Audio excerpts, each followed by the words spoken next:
We continue our look at Winslow Homer, and in 1883 we have him moving to Maine, and again this is where he will be living for a little bit of time. Probably some of his more famous work towards the end of his career is actually done here in Prowse Neck, Maine. We have Incoming Tide as our first image here from Scarborough, and again this is a watercolor. You can tell by the treatment of the rocks themselves how beautifully he's kind of layered different tints. This is his actual home and studio that is in Maine, and if you do have the time to go and visit it, it still remains, and there's a nice wonderful interior and also a gallery. A lot of it has kind of been redone, but again his residence is still available for tour, and again you can go through and see where he created a lot of these more wonderful works. Again, just a reminder, we have him kind of coming back from England and spending a little bit of time overseas. This is the Lifeline from 1884, one of his more famous images, and this depicts a rescue from a shipwreck, and you have these wonderful lines kind of going off in different directions across the canvas, and you have this woman that's kind of draped over this gentleman who very oddly is being covered up by this red sash, if you will, rather than actually showing him. And again, this is almost like a photograph in that sense, where you're capturing that aspect of reality.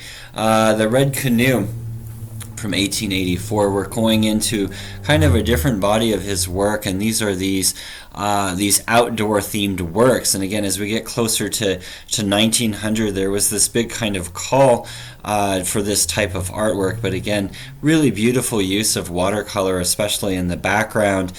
These wonderful shades that kind of come together to form this wonderful mountainscape. The Fog Warning, a very famous painting indeed.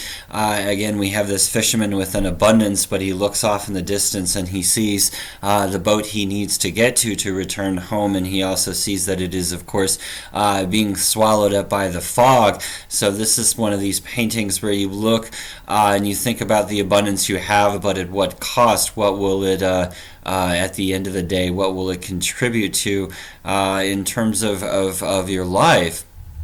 And we have this wonderful comparison that I've put together between 1884 and 1885. We have travels from Florida to Cuba and Bahamas and a few other places, but just a wonderful comparison here between what the water looks like up in Maine and then what we have closer to the Florida and Cuba area. And again, we have completely shifted our tones. We've gone from grays to these very, very bright, wonderful blues that you would see in the tropical area.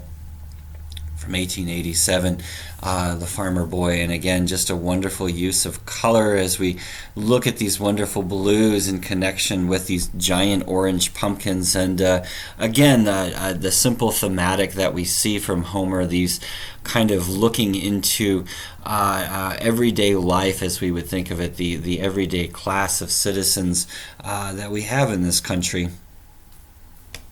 As we continue here, we're going to take more of a look at the work that he did in the Bahamas and that type of area, the appropriately labeled dog on a log there. Again, watercolors, absolutely gorgeous, and if you're a fan of watercolors, again, Winslow Homer is really a name you probably already know, and just a reminder that he really is kind of self-taught. He spent a year learning how to paint at the National Academy, but this was already after he had kind of already established a career for himself as an illustrator.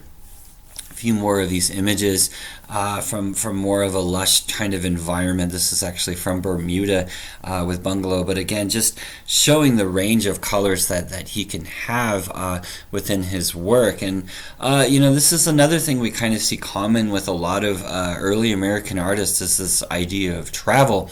Again, if you think about the number of places that we've had Homer living, and the fact that he continues to travel through most of his life, at least going down south. Rowing Home is an excellent watercolor because, again, you can actually see the paper. This is a wonderful example of what he didn't paint as much as anything. The ability to leave open all of those spaces, and again, to use the color of the paper as the reflection of the light on the the water itself and just being able to leave it open with these little hints and dashes of the surface. But then on the other side of the coin, we have things like Summer Night from 1890 showing the complexity of what he can actually register with the water. This is a wonderful little scene. You just have to think of like a group of friends on the beach late at night with very little else to do and just enjoying the nice open air and just enjoying themselves and having a wonderful time. Again, it brings a nice little smile to your face to think of images like this. One of my personal favorites from Homer is the West Wind. Again, because he's bringing together all of these different techniques, you can really actively see the brushstrokes, but it's almost as if we've just caught this random moment, very much like the woman who's grabbing at her hat to prevent it from flying off her head. You very much kind of feel like this moment within the painting, that this is just this quick certainty of the wind catching you and occurring. As mentioned earlier, as we kind of continue here, we have a lot of images from the rural areas of America, but this is more of like a hunting and camping kind of feeling. And as I mentioned before, this is a very popular thematic when we get to this period of American art. We need to think of the obvious industrializations of the major cities. And again, this is almost a pushback to that idea, this showing the frontier and showing Americans lost in the woods and camping and doing these type of more rural activities. But again, when Homer treats these and we look at how he's affecting the landscape here, again, when we look at something like this, you almost forget to look for the individuals and you just kind of get lost in these beautiful trees that he's created. A reminder of what the American countryside can actually look like. The blue boat kind of, again, reflecting on this idea. We have two gentlemen off on their boat, and again, we can imagine them either hunting or fishing or something along those lines out in the American wilderness. And again, showing just the range of colors that are available here. If we look at the different blues and this wonderful reflection that he has of the two individuals on the water, where he's kind of broken them up. This is this famous fox hunting painting where, again, we kind of have a reversal of fortune. In this, we have this fox is kind of stuck in the snowdrift, and the crows are actually the ones that are coming in and attacking the fox rather than the fox actually pursuing and hunting something else. Again, in this situation, it's the idea that the hunter has become the hunted and is really just trying to survive as he's leaping over those beautiful snowbanks. We continue with a few more of these beautiful tropical images. Again, this is Nassau, and if you look at how he's using, again, with watercolor, we always go back to this idea of the paper underneath, and we look at how much of it is actually exposed. And the other nice thing that we always see is his use of red, which can be very, very subtle, and he definitely breaks it up in this wonderful way, but it's something to always kind of keep your eye on. When we look at these two images, under the cocoa palm is this great flourishing of color. And again, if we think of the Impressionist and their idea of taking this idea of shadow and breaking it up into separate color components, you can see that Homer is very much doing the same thing here. We have this entire kaleidoscope, this entire spectrum of colors located underneath the palm. Here we are in Bermuda from 1899, and again looking at some of these more open air kind of tropical areas. And when we look at this, another thing to kind of look at is as Homer is progressing with these watercolors, how little paint he starts to use, and this really does show a mastery of the convention of watercolor. The less you use, the better, I guess, in some ways. And again, here's another wonderful example where he's using so much of the fresh white from the paper as it's reflecting through in the water fan. We look at this gentleman's shirt, we look at the fan itself, we look in the distance and we see these clouds, and all of these areas have large packets of untouched painting surface, if you will. The negative space really does kind of carry forward and become a part of the image. This is one of these more famous images, again, the Gulf Stream. We look at this gentleman out on this boat, and again, we look at this and we see that he's in kind of a bad way. The rudder is broken and the mast is broken, and he's kind of adrift, if you will, in a sea of sharks.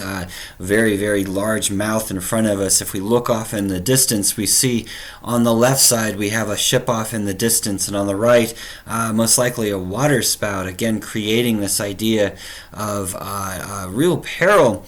And we put this in combination or comparison, if you will, with a fair wind, the breezing up image that we looked at from our first lecture. We have a very, very similar angle and image from the boat, but again, very different imagery here. One that's much more relaxed and refreshing with this air of confidence from these children, and we really do get kind of the exact opposite feeling from the Gulf Stream. As we continue on with his career, and again, we're getting closer to the end, we do look and we again have these kind of same thematics revolving back into his work, this idea of the hunter out in the natural frontier of the American area. But this is also interesting if you're familiar with a lot of the early American painters who did paint landscape, and especially the Hudson River School, and how they treated these, the Hudson River here from 1892, and how they treated these paintings as almost being this almost Eden-esque type of feeling, where when we look at Homer, he's really presenting the landscape in less of this idealistic fashion and rather just as a complexion of colors, and he's also really finding a way to put us within it rather than observing it from a distance. You really do feel like you're right at the banks of the water here, looking at the guy just a few feet away, rather than looking at him from this distance that we're so used to seeing with the early landscape painters of America. And again, a wonderful example here of this complexity of colors that lies in the shadows. As I had mentioned previously, he really does become a little bit renowned towards the end of his life, even to the point that we have biographers coming in and asking about him and trying to construct a story. And Winslow Homer was, of course, an incredibly private and reclusive individual, probably one of the more reclusive artists we can think of. And again, so we have very little information about the personal aspects of his life. We usually just kind of have these rough dates kind of showing the proximity of when events occur. But as I mentioned, he does become more famous towards the end of his life. And again, as we look at the work kind of moving towards the end of his life, much of it is very much like this, where you're looking as much at the idea of suggestions of color as anything.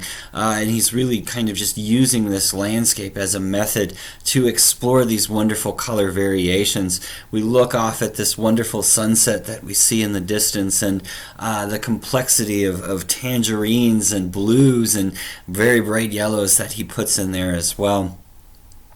The Turkey Buzzard from 1904, and this is one where you kind of have to really look and search for the turkey buzzard, and I'll let you go ahead and enjoy that activity. But I think that that's the point of this as much as anything, is this idea of if you're hunting or if you're out there in the wild, that you would actually have to kind of look and really search for things. But again, this wonderful use of palm trees and showing this wonderful landscape and the complexity that he's able to achieve with the mediums in front of him. To paraphrase, he once said, towards the end of your life, it's good to paint rocks because they're easy. And again, this is one of the things we do see, or this number of kind of rocks, and we look off in the distance and we see that boat in a little bit of danger, as we can kind of perceive from the colors around it. But again, we're getting towards the end here, and we look at the work he's doing. Very, very similar to a lot of the work he did before. This is from from 1910, I believe, the last work. He did die in his studio. Nothing very, very renowned here, just another wonderful example of the type of work he was doing, this kind of outdoorsman experience that one might have in America, showing, if nothing else, what we are.